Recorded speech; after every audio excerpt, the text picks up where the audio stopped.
say my mind and you don't die. This is the season 1, the episode 624 in the series How to Manifest Immortality. And the name of today's teaching is Specialness as a Substitute for Love. Love is extension. To withhold the smallest gift is not to know love's purpose. Love offers everything forever. Hold back but one belief, one offering, and love is gone because you asked a substitute to take its place. And now must war, the substitute for peace, come with the one alternative that you can choose for love. Your choosing it has given it all the reality it seems to have. Beliefs will never openly attack each other because conflicting outcomes are impossible.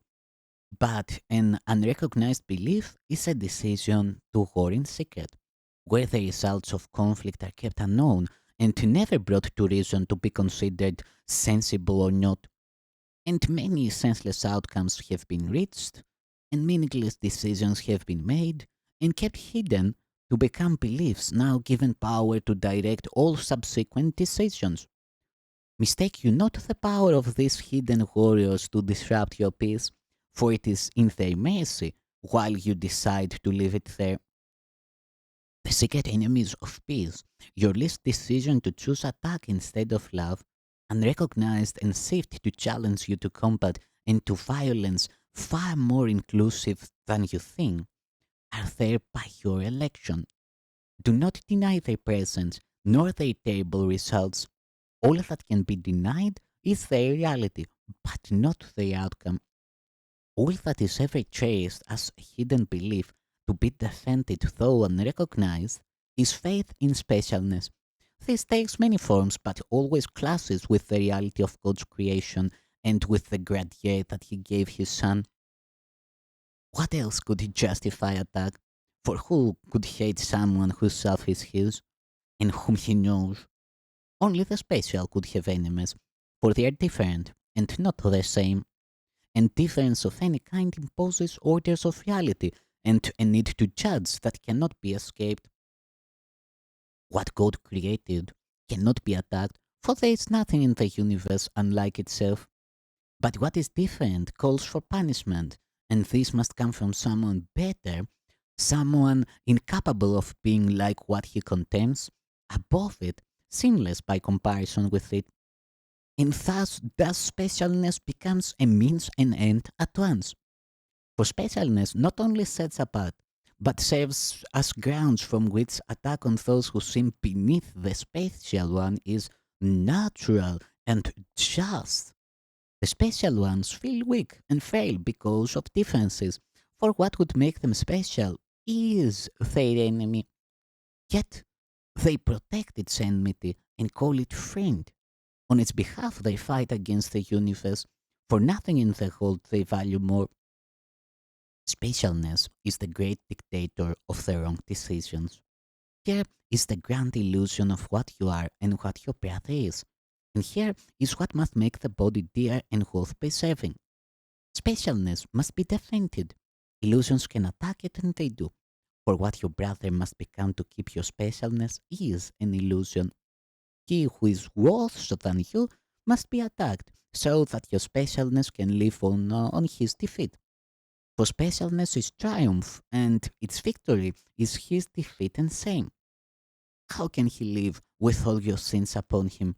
And who must be his conqueror but you? Would it be possible for you to hate your brother if you were like him? Would you attack him if you realized you journey with him to a goal that is the same?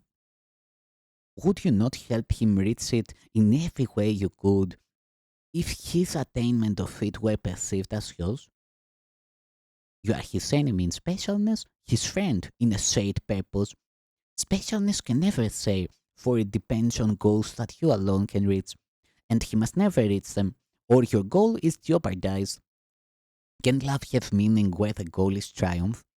And what decision can be made for this that will not hurt you? Your brother is your friend because his father created him like you. There is no difference. You have been given to your brother that love might be extended, not cut off from him. What you keep is close to you. God gave you and your brother himself, and to remember this is now the only purpose that you share. And so it is the only one you have.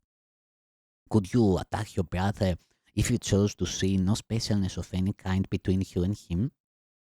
Look fairly at whatever makes you give your brother only partial welcome, or would let you think that you are better off apart.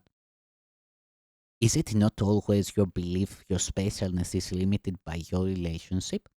And is not this the enemy that makes you and your brother illusions to each other? The fear of God and of your brother comes from its unrecognized belief in specialness. For you demand your brother bow to it against his will, and God himself must honor it or suffer vengeance. Every twinge of malice or stab of hate or wish to separate arises here.